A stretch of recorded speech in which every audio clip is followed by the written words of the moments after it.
Hello, everyone, and welcome to our webinar on tax savings and crisis support for the self-employed in Germany, in collaboration with our friends at Accountable, the tax app for freelancers. So my name is Logan Willett, and I'm on the talent team here at Code Control. And what is Code Control, you might be asking? Oh, sorry, before I get into that, just to give you a quick idea of the agenda for today. So we'll just give a quick an introduction to who we are at Code Control. Then we'll go into the presentation on tax tips and crisis support from the government from Accountable. And then we'll go into a Q&A. So who is Code Control, you might be asking? So we're a future of work company dedicated to enabling professionals to realize fulfilling work. We manage a curated freelancer marketplace home to Europe's top tech talent. We were founded here in Berlin, actually in 2015 as a remote first company. And we have a community of over 620 top vetted freelance developers, designers, and product managers, as well as other emerging profiles. And we have a proud portfolio of over 100 fully remote projects for clients. On the freelancer side, we provide a unique community experience for our talents, including exclusive gigs with innovative companies, streamlined payments, and hassle-free collaborations, platform for peer-to-peer exchanges, perks and benefits of partners, very supportive community sounding box, and meetups and webinars like this one. And before I pass it over to our friends, Tino and Andreas at Accountable, I just want to encourage you to, if you already have some questions, you can add them into the question box just at the bottom of the screen, and we'll have a time for Q&A near the end or near the second half of the webinar. Great. So at this point, I'd like to pass it over to my friends, Tino and Andreas from Accountable. So, great, thank you. Thank you for organizing this. So yes, I'm going to take over this to present the slides we have presented. And hi to everybody at this point. Please feel free to ask your questions. We've done a couple of workshops like this personally, and it's always been good to kind of do a question-answer kind of thing. So the questions of others are always helpful for the rest. So I'm also trying to collect this and then ask Andreas, who's our tax advisor, who can answer those questions in detail. So let's jump into the agenda for today. Let me just quickly share my screen with you guys. So you should be able to see what we've prepared for today. So, yeah, the topic, as stated by Logan, today, tax tips for freelancers in the Corona crisis. So we've done also a workshop in Berlin for with Code Control on tax tips for freelancers, and we're now looking at the tax situation in light of the Corona crisis. We're also going to touch other government helps, but the focus here will be on the tax side. So I've already seen a couple of questions. I've noted them down, and we're going to go through them when we reach that point. Just to present ourselves, we are Andreas and Tino. I'm the managing director and founder of Accountable Germany, and with me today, I have the pleasure to have Andreas, who is our partner tax advisor. Andreas, you want to say hi to the crowd? Hi. Yeah, I'm the tax advisor working since 2003. I'm a Steuerberater, working with freelancers, also work with IT companies, let's say, or with companies who need to solve some IT problems, let's say online shops, for example. And also worked as a project manager and a tax developer, as a software developer. So yeah, it's a very good project. I joined with Tino, so I'm very happy to be here and answer some questions. Great. So let's go quickly through the agenda so you know what we're going to cover and in what order. So we're going to firstly introduce ourselves properly, tell you what Accountable does and why are we running those workshops and what is our background to talk about those tax issues. Then we're going to touch the issue of the measures the German government has taken to offer relief in this Corona crisis. We're going to first touch the tax side of it, and then we're going to go into other measures that are actually being drafted as we speak. And then we're gonna touch tax tips in general, which we ordered in line to reflect the current situation. So what can you do now to get the most out of the money you have already earned and don't pay this to the government? So I think this is also something important to look at, to preserve your cash position. And those are tips and is information that holds true always. But right now we ordered them in kind of the importance in this current situation. So let's start quickly with what we do at Accountable. Basically, we are a tax app for freelancers. We enable freelancers to digitize their bookkeeping and optimize taxes. So we've actually basically we've coded the German tax code in our software, and we can give live tax tips when you use the app. So feel free to check it out on accountable.de. Basically, it gives you real-time information on where you can actually save taxes, what your VAT and tax position is, so how much are you actually owing to the state. You will be able to do your VAT returns in the app. You can write invoices, something I think right now is especially important to get all outstanding invoices covered, and connect this to your bank account to get information when you're paid, and also this triggers information on tax savings that are possible. So we actually do. We go deep in taxes. We try to put this into software, and we work with Andreas to deliver a service to freelancers who work with our app and use our service. So that's why we worked with code control in the past, and I think now it's the point to dive straight into the issue of fiscal liquidity assistance, how the government is calling the measures taken on the tax side. So I think at this point I would hand over to Andreas, who is our partner tax advisor, who's we've run another of those workshops, and who will give you some more details on what this actually means, what it might make sense for you, and how can you actually take advantage of those options. So Andreas, over to you. Yeah, thanks, Tino. So at the beginning, you probably need to know that all assistance, all help that you can apply for, it's about if you have any issues paying your bills right now. So if you're not able to pay your rent, not able to pay your, let's say, employees or any other important things, then you can ask for helping for assistance from the government. And the first three we see is there are tax that you can apply for. First one is if you can't pay right now your VAT, let's say, or your income tax, then you can ask for a deferral. That's quite easy, and you won't pay any interest on it. It's just sending a letter to the tax authorities, and then it's done. So it's quite easy, but you need to know you need to pay it after a while. So it's just good for you if you cannot pay it right now. It doesn't work for wage tax. So if you have employees, you need to pay wage tax at once. But for all the other taxes, let's say corporate tax, trade tax, income tax, and also VAT, you can ask for a deferral. And the second one is reduction of advance payments. That's pretty easy. It's also, it was before Corona, it was also easy to reduct advance payments. Right now, you don't need to argue a lot. It's also just a letter to the tax office. You can also do it electronically. Let's say an email is enough.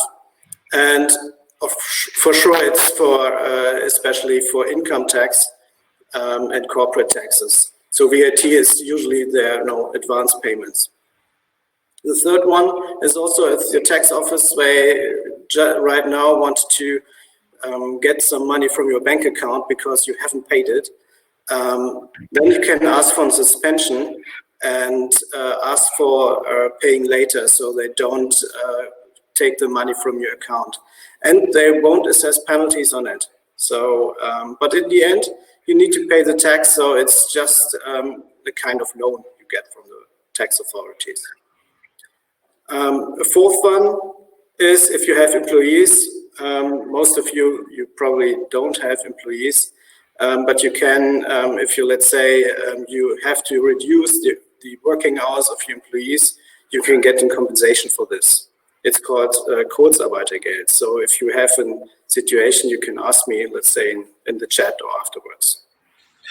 So Andreas, if I'm now looking to preserve my liquidity there, how hard is it to get those deferrals, and what's the best way to do it? So it's quite easy. You can just send an email, or there is this formula, you can Google it, form that you can fill out, and it's just send it to the tax office. I usually send it electronically via my system, and it's like sending a tax return. So usually it doesn't need many times, so you get a really quick response from the tax office. Usually, right now, sometimes it happens depending on the tax office. Right now, it could last longer, but usually it's quite quick. So just for you, we have to know we have also developed a standard form that where you have to just fill in some blanks, and then this creates basically a German language letter to the tax office.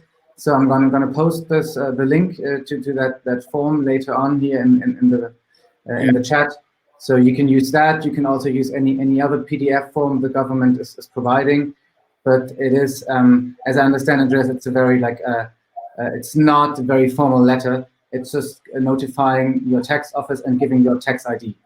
Yeah, exactly. That's it. So you can Google Stundung, Steuern, and Corona, and then you will find the form in the internet. It's quite easy to get. Yes. So this information we will later on also supply a link where you can look this up on our website. I just see in the chat there's a question. Can you give the name of the form in German? Steuerstundung. Yeah. Thank you, Rina. That's basically the deferral of tax payments. So this is basically those were the first measures the government announced to provide liquidity assistance. It doesn't mean the taxes. It's not a tax break, so you have to pay those taxes eventually, but you can defer it, and you're not going to be paid any interest on this, right, Andreas? Yeah, exactly. And they won't assess penalties if you pay late. That's also nice. Another question concerning this in the chat is, does all this apply to 2019 taxes as well, or only to 2020? No, it does also apply for prior years, for income tax, and all the others also.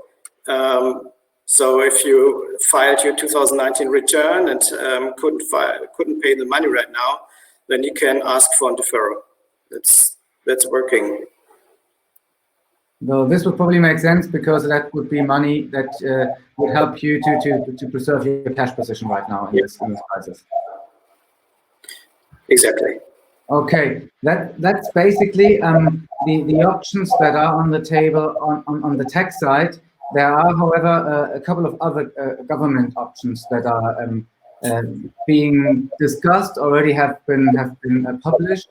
So just to quickly cover this, and then we go through some of the questions that concern those measures. There are the Kreditanstalt für Wiederaufbau credit lines.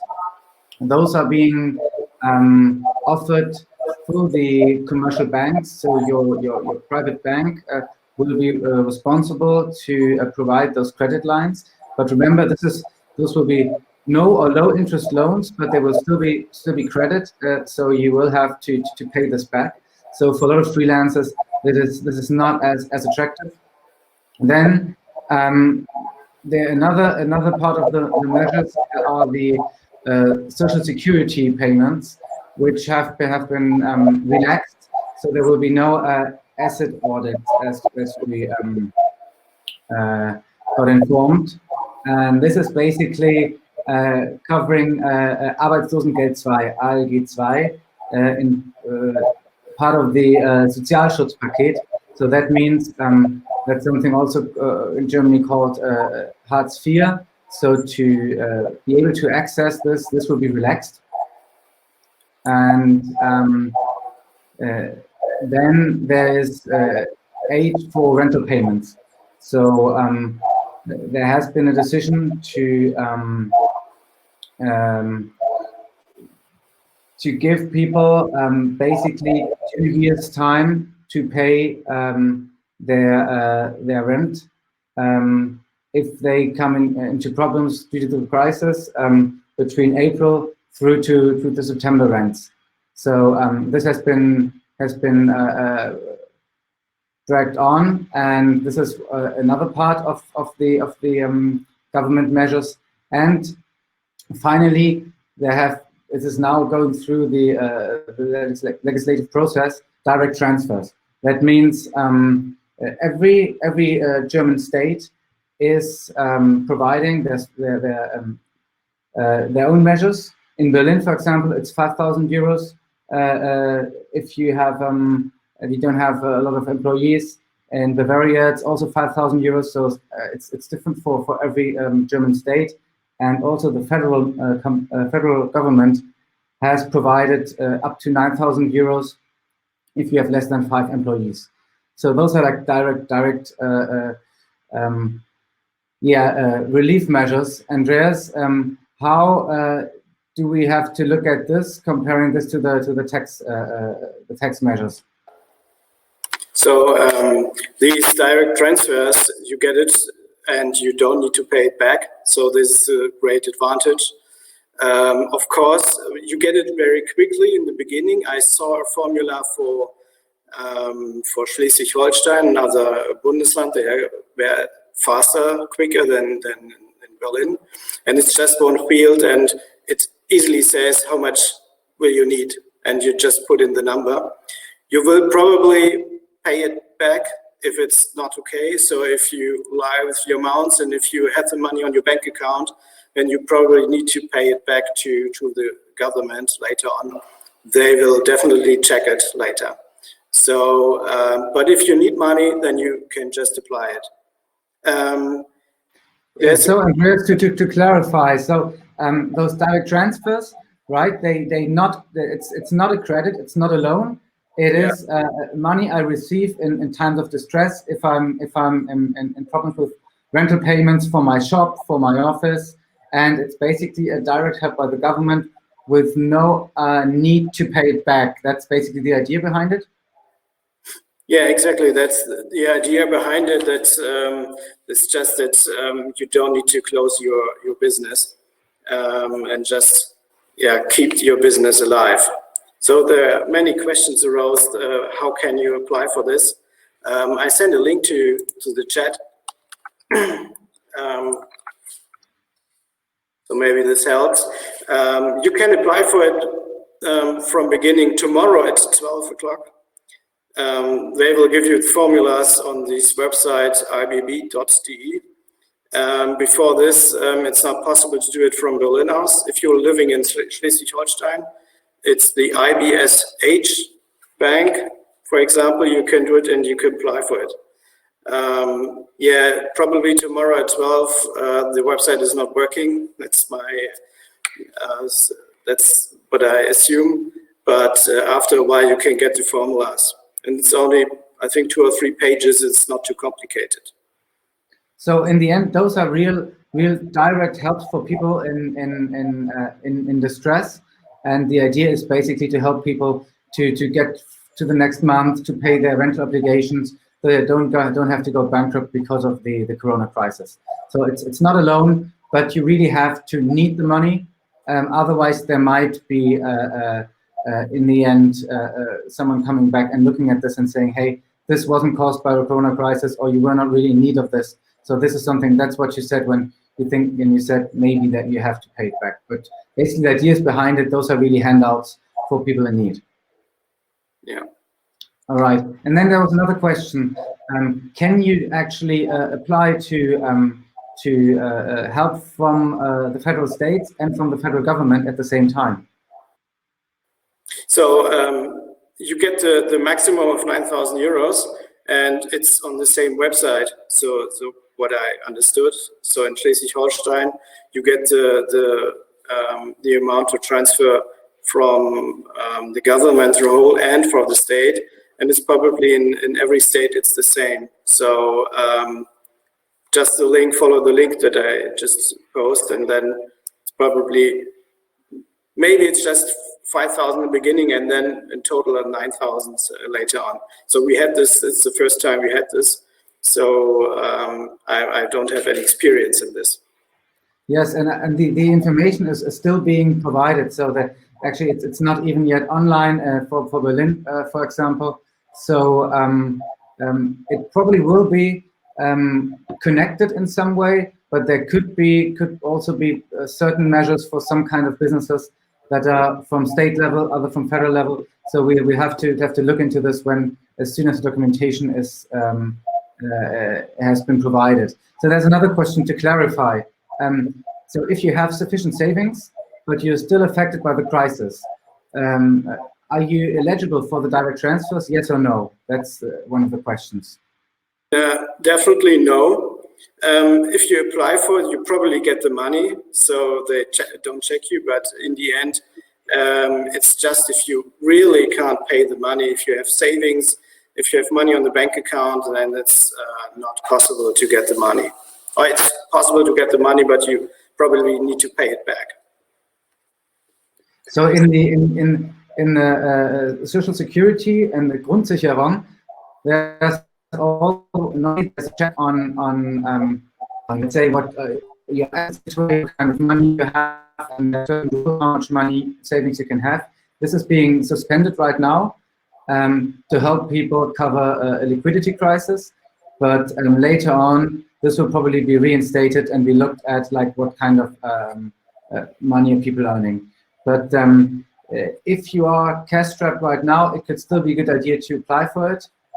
Just be aware that you really have to be in need of the money, otherwise there might be other aspects.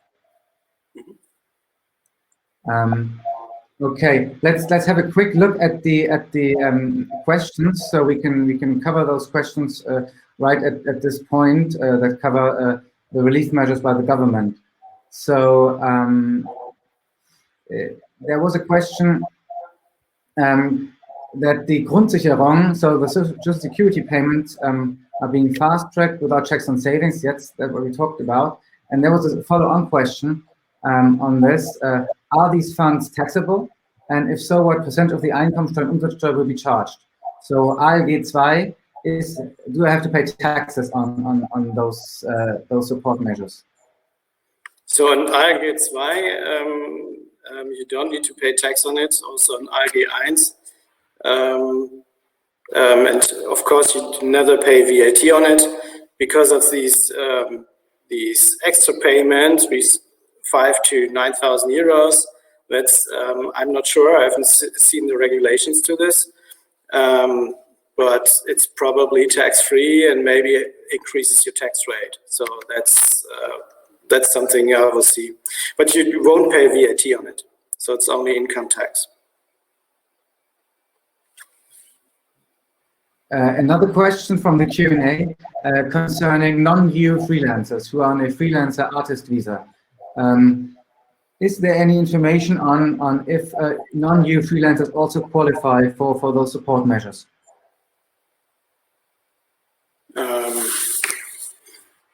I'm not sure whether it's just you need living here without a visa. Right now, I understood that doesn't make a difference, but I've seen the formula in Berlin yet. Maybe I can answer the question tomorrow afternoon. Yeah, I'm not sure whether a visa is okay or not. So I think the main spirit of the direct transfers is to help business people in need. So there was no information yet on connecting this to a German nationality or EU nationality. If you have a freelance visa, then you probably, in this case, you should be covered in the same way. It could be different for Social Security payments, which is ALG 2, where you have, which might be connected to your being a German or EU citizen. But I think we don't have this information right now concerning the direct transfer. Then there was another question. If I just started my business less than 3 months ago, do I also, or what kind of help do I get then from the government? Yeah, you won't get the loan. So there's a limit to the loan. You need to have a company for more than 3 years. But for the Zuschuss, for the extra payment, I'm not sure. But right now on the website, it states that you can ask for it. So I don't see a limit. But it's also, when we see the formulas, we can do this and see the details. I don't know whether you have more information to this, but I haven't right now. Yes, I think like most of the direct transfer measures and the, let's call it handouts, it's being finalized right now. So as we speak, it's not, you can't yet apply for this, at least in Berlin. Maybe in Bavaria they at a different stage. That shows you like how this is all very much in flux. So yeah, I think this is like the state of information we have right now. There are a couple of other questions concerning this. So there was another question: if it's determined later on that you don't really need the money, is there interest applied if you have to pay something back? Yeah, usually yes. If you get the money and you need to pay back, then it's interest and maybe penalties. But usually it's interest, and the standard interest rate from the Finanzamt is 6% a year. So it's not a good, it's not an advantage to get a loan from the tax office. And then another question: is there any help compensation for freelancers that are not dangerously hurt by this, but have a certain cutback since clients are cutting back expenses? So if your income is reduced by a certain percentage. No, it's not. It's only if you, let's say, you have to go on quarantine, or if the government's told you stay at home, you personally are not allowed to do your business anymore. Then you can ask for compensation for this. There's a different application, but most of you won't apply. So it must be from the government personally coming to you. And I just see it in the chat. Someone asked for UGs and GmbHs. It's the same. You can also apply for it. But it's limited by the amount of employees you have. So if you have 5 employees, it's also possible. So maybe like just like the general idea behind all measures, those emergency measures by the government, it's not to bring people back to their pre-crisis revenues, but to avoid people having to go bankrupt, out of business, because of a liquidity cash issue problem caused by the crisis. So that is basically the idea behind it, to keep people going on a level so they can pay their rent and they can get through this and then start up again. But the money being lost due to the crisis, there's probably no way to get back to pre-crisis levels and to be reinstated to what you've been maybe having planned before the crisis. That is not the general idea behind those measures. Just to clarify this, correct, Andreas? Yeah, that's correct. It's there was another question concerning the Grundsicherung, social security payments, and the connection of aid for rental, Wohngeld. Mm-hmm. So is this something that people should apply with in connection to the social security? Is this something that's separate from this? What are the tax implications? Can you comment on this? Actually, I have no idea whether you can apply it in addition. It's something that hasn't really to do with taxes, but it's if you apply for Wohngeld in addition to, let's say, ALG 2, it follows the same rules on the tax side. It's not taxable, but I'm not sure whether you can apply for it. Probably in these times, yes. So I see now also another question coming up that is not related to the coronavirus, but the question: can I deduct flat rent if I live in an apartment? And actually, this is a good point, because as you see, a lot of the measures, tax relief, it just like pushes your payments into the future. You don't get like a tax break. You still will have to pay your taxes at some point eventually. And then you have like emergency measures that will help you, prevent you to go out of business if it's caused by the corona crisis. But there are still a couple of things you might be able to do today if you now maybe find the time to really save money. And those are things that hold true in the past, and they also hold true now.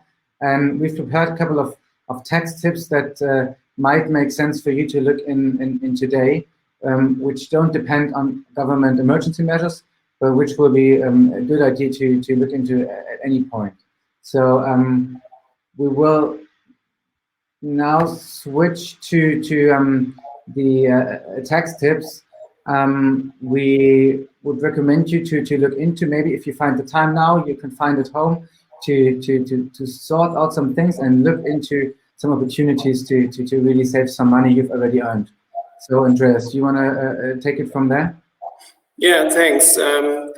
First one is get it right from the start. Maybe it's a good time to think about how do you prepare your bookkeeping, how do you work together with your tax advisor, or maybe you do it on your own.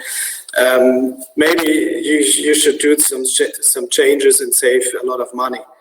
I can show you the classic way, the working with hard copies of paperwork. I have a file.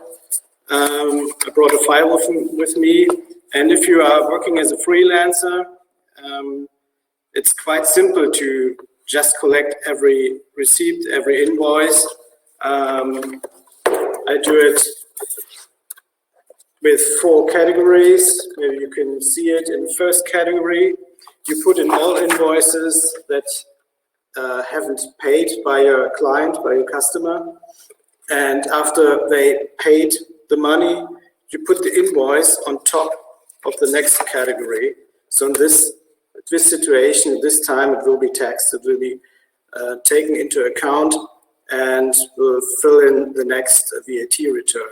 So just put it on top, and I wrote here paid by any date, and then you know when to take it into account.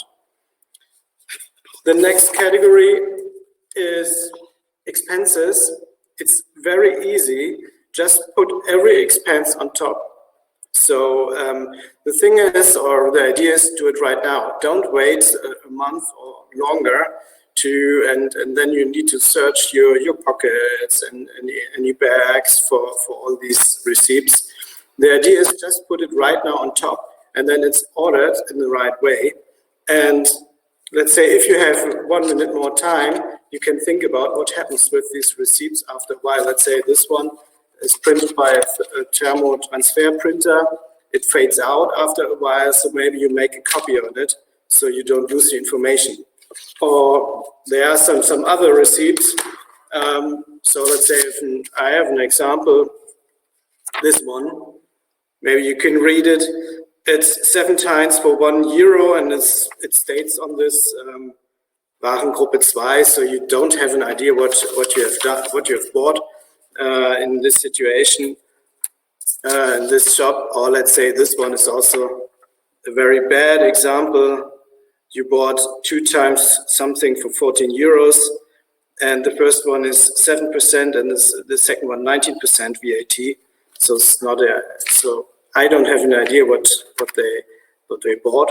So just put a note on this so that the third person after a while understands what you did. And if you do this right now, then your everything are good organized.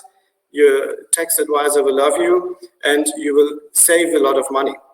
So let's say if you lose €100 of expenses every month, you lose about €50 of taxes. It's 19% VAT, and depending on your income, 20, 30, or of income tax. So let's say 50 euros. And just think about how long do you have to work for 50 euros net income.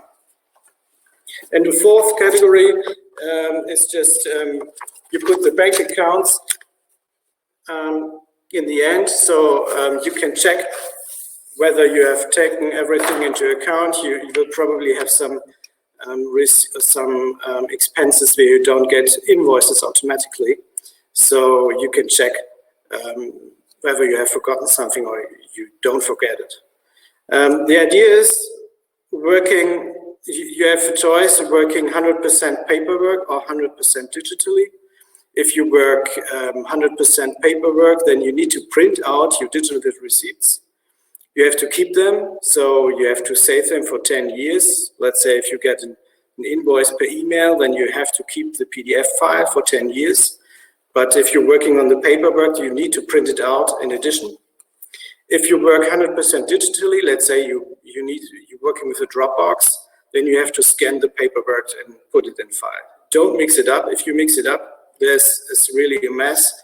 And after a while, you don't know whether you have taken it into account or not, and you put it twice. So it's not good working with this. The app. So a question here that we always have, Andreas, in our workshops is how long do I have to take care of those receipts? How long do I have to save those receipts in digital form in a print file? So you have to keep them for 10 years. The original one, so original means if you get it per email, then the email is the original one. If you get it paper, then the paper one is original. So yeah, just need it for 10 years. Yeah, that's it for the files for ordering. I think the next interesting part or question is what is deductible? What expenses you can deduct? And a good idea is right now starting with home office expenses. So many of you working in a home office, so probably therefore it's a good start to start with this expenses. There's a special rule for home offices in Germany, and the most important one is if you don't have a separate room for your home office, the rent and the extra costs are not deductible. So usually, especially in Berlin, if you're working in your living room, the part of the rent is not deductible. But what you can deduct is the expenses for the furniture, for the desk, for the office chair, for a special lamp or what else. And of course, for the computer. If you look at details, you think about, okay, I have this chair that I use for reading because I read a lot for my business, but you use also the chair for looking to TV. You have to decide, or you have to check whether it's plausible or not. And if it's partly private, then you probably cannot deduct it. But if it's 100% business, you can deduct it, even if you use this furniture or this equipment in your living room.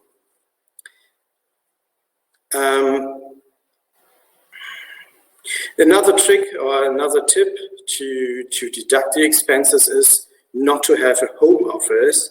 You can have an extra office outside of your home. Let's say you're working in your neighbor's apartment and they rent you out an office room. You can deduct the expenses. If you're working living in the same apartment, then it's not deductible. So the rule is if you went to your office, if it's possible to go to reach your office within your sleeping suit, then it's private. If you won't go to your office within your sleeping suit, then it's business. So it's maybe a good idea to just change the rooms, use the apartment from your neighbor and you can use yours. That's possible. You need to have some contracts and you need to pay the amounts, the rent, really per bank transfer, then it's possible to do this. So it's just a tip.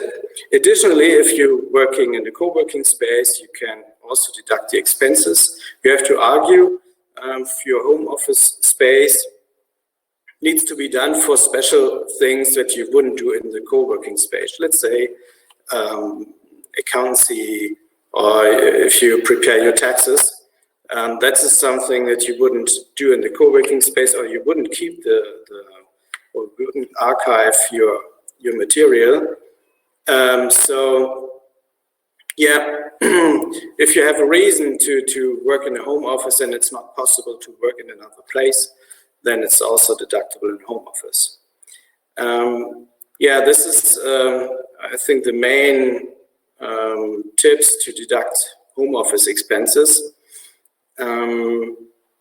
Let's go to work equipment. Usually work equipment, it's quite easy. If you use it for business, then it's deductible. But what happens if you, let's say, use internet at home and you use it for, and you have a flat rate using for watching TV and using for your business? There's a rule: if you have a flat rate and the flat rate would be cheaper than the extra cost, or if you would have separate accounts and the flat rate for the business would be cheaper, then you can deduct 100%. So the same is working for travel expenses. Yeah, if you have a Bahn card, or let's say a monthly public transportation ticket, and the single tickets would be more expensive using for your business, then you can deduct the flat rate or the Bahn card or the monthly ticket. So the same is using for mobile phone, for internet. Do you have the slide, Tino? Yeah, I think I just fell out of the conference. Can you still hear me now? Yes, you're back. I invited you back in. I can hear you. Okay, thank you. So sorry about that. It seems like we're not the only one doing a video conference. Yeah, Okay. lost. So Here we Can go. you see it now? Yeah, it should be right. Yeah, I'm putting it up to full screen. Okay. yeah, we had about home office and work equipment. The third one is quite, or it's a good idea right now. If you don't have many jobs right now, you can think about having some trainings, because trainings are also deductible for taxes.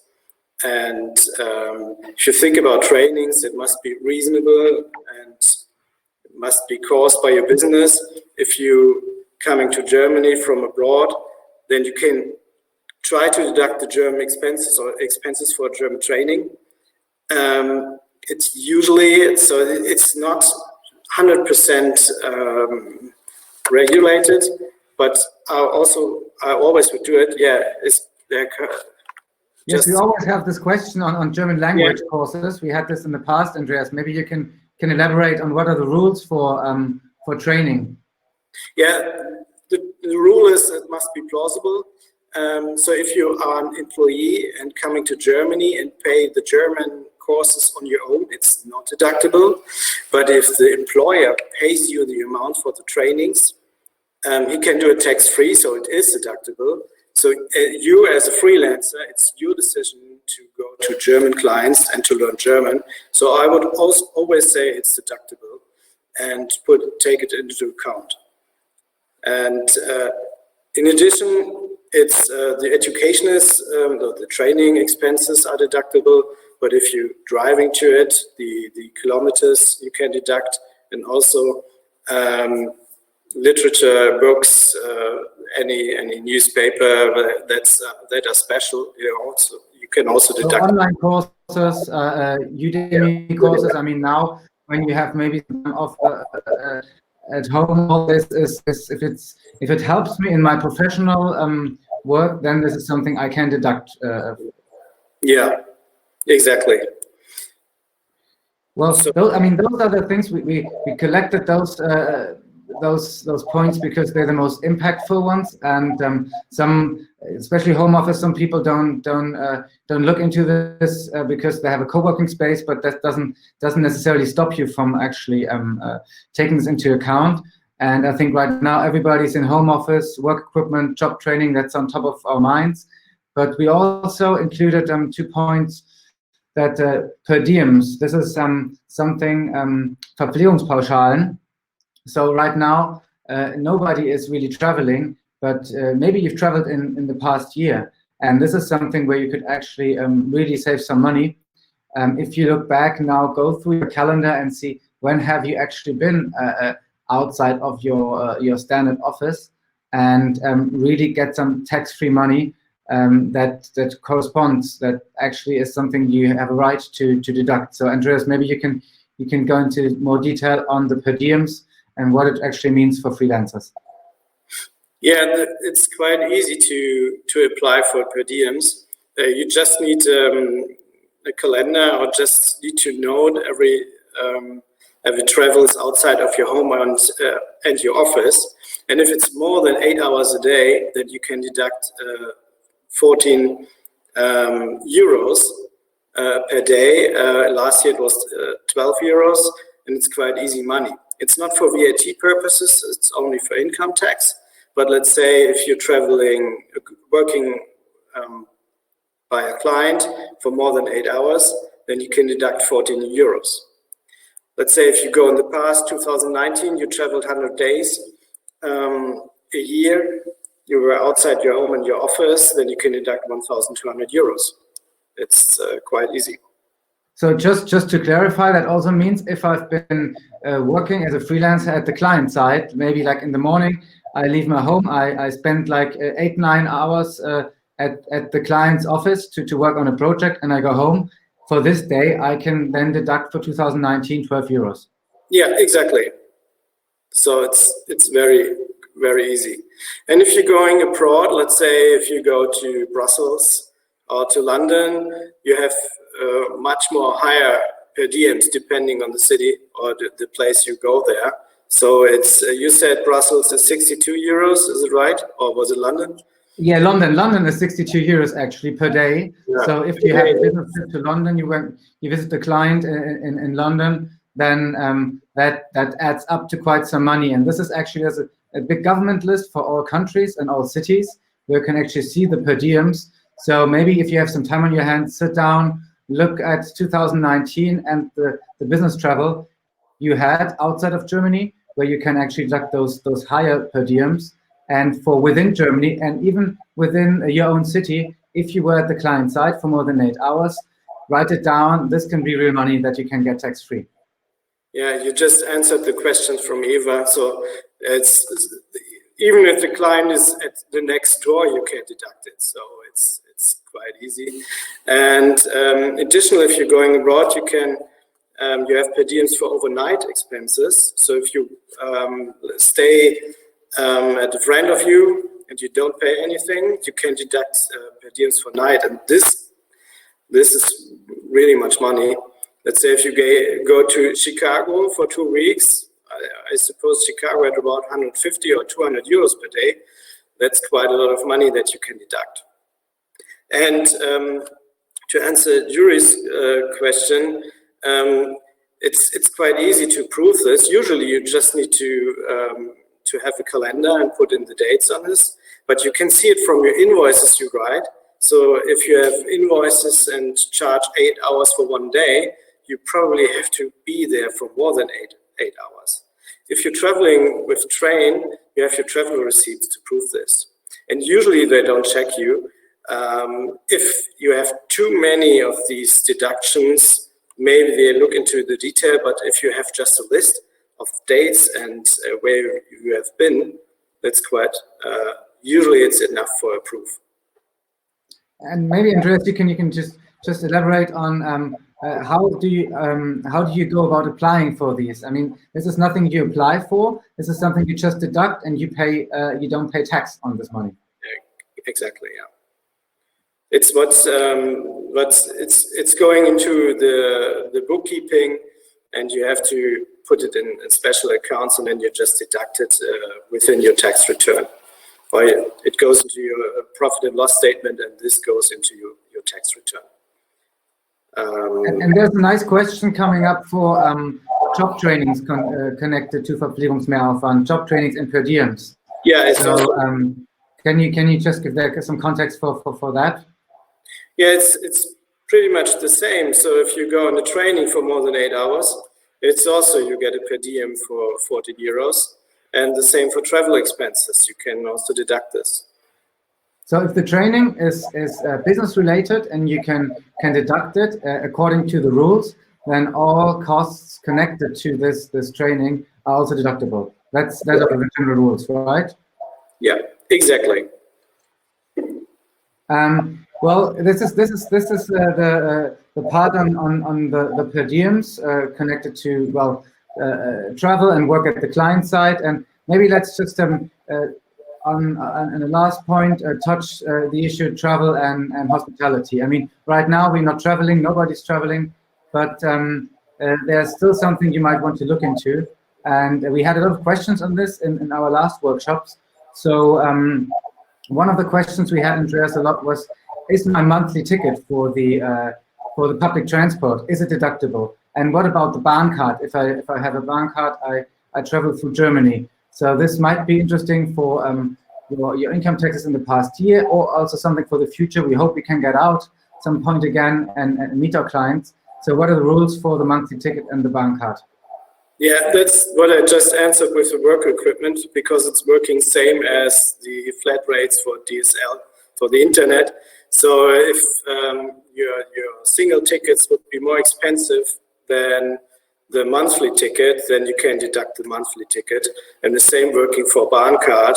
If it's overall, it would be more expensive to have single tickets without Bahn card, then you can deduct 100% of the Bahn card. So yeah, it's plausible and it's quite easy to handle. And usually I have never seen this, that the tax office wouldn't accept the Bahn card as business expense. And maybe some final information on Bewirtungen, on hospitality, restaurants. There's something you've seen a lot of freelancers. They actually don't do enough of those, right? That's what you said in the last workshop as well. Yeah. So usually they don't deduct enough. That's what I say. You can deduct restaurant receipts if you invite someone for business reasons, and you just need to fill in. You just need to put in the reason on the receipts and the ones who you invited to, and then you can deduct it. You get 70% of income tax and 100% of VAT. It's deducted. And if you think about working in a co-working space, working with your colleague together, and maybe on the same project, you can just invite him for lunch, and you probably have a reason, and you probably also talk about for business. Then you can just deduct it, and he next day maybe can invite you, and then you can both deduct it. I wouldn't do it every day because it's not plausible if you do it every day. But if you can argue, if you have a reason for this, then you can also, of course, you can deduct it. Yeah. Okay, great. I think those are the most important issues now at hand. What you might want to look into at this point. And as we're coming to the end of the hour scheduled for this webinar, I would say let's go over the questions we have still in the backlog, so we can answer everything. We will try to provide this information we delivered here today also on our website, so please check it out. I posted the link here below, where we have like a search engine for deductibles. Check it out if you like, and contact us. Meet us personally anytime if you have more questions on this. But let's go quickly through the questions we couldn't answer so far, Andreas. So there's like another question that is for flat rate prices on mobile phone contracts. can we deduct 100%, or do we have to cut back a little for personal use? Until now, I always deducted 85%. Usually, I would also always deduct the flat rate to 100%, because if you need two phones, one for private and one for business, you would pay the same amount for business, so it doesn't make really sense. So I would deduct it, and the expenses are so low nowadays, so no one really recognized this. So I would do it if, let's say, the tax office they want put it out of your bookkeeping, then you have to argue, but usually you don't have to. So I would always put 100% in the accountancy. And there was another question I still have in the backlog, which is there was concerning the government helps. If I run out of savings, is it possible to apply for the direct transfers from the government later on down the line, or do I have to do it now? You can do it later on, and they plan to have a second one, so later on. But if the money, if the 50 billions of euros, if it's gone, then of course it's not possible, but you can apply later on. Yeah. Then another question was, how easy is it to get changes adjusted to your tax return if it is incorrect? You have to hurry up. This is quite important. So usually you have 1 month time to make any changes, but it depends on the tax assessment, depending on what's really as a note. Let's say you have to read it in detail, and then it could be very easy and it could be impossible, depending on what's noted on the assessment. And very, very easy question for you, Andreas. What is the final deadline for 2019 tax year? And what's the deadline if I do it myself, my income tax, and what's the deadline if I have a tax advisor? So it's July 31st of this year is the general due date, and if you have a tax advisor, it's February the next year. It's really, if you come from the States, then you wouldn't believe it. But yeah, you have a total of 14 months time to file your tax return. But the tax office, they can ask you to get it earlier, then you have to. Right. And there were like three questions that are more in line with like actually what Accountable does. So I quickly want to cover this. So one question was, how do I find a good tax advisor? That actually is a good question. It's not easy in Germany, especially for freelancers and especially for expats. So that's actually why we built Accountable to give you the possibility to use software that helps you out. And if you want to work with a tax advisor, you can use Accountable and work with Andreas. If you feel like it's something you want to try out, you want to look into, you can reach out to us. We offer this service at a fixed price, flat rate, so no surprises as you have it sometimes with tax advisors. So you can check this out on accountable.de. It's a very transparent pricing. And yes, how do I switch to Accountable? Just download the app and start using it. Looking forward to your feedback. We're closing our early access this month, so everybody who wants to check it out, best time is to do it now. And yeah, we're happy for any feedback you can give us, guys. And we're also gonna publish the information today in the workshop, in a blog post in the coming days. And also there will be there's this website we've already spun up where you can search for deductibles. So those are the questions I had noted down. I hope we answered all of them, most of them. If not, reach out to us anytime.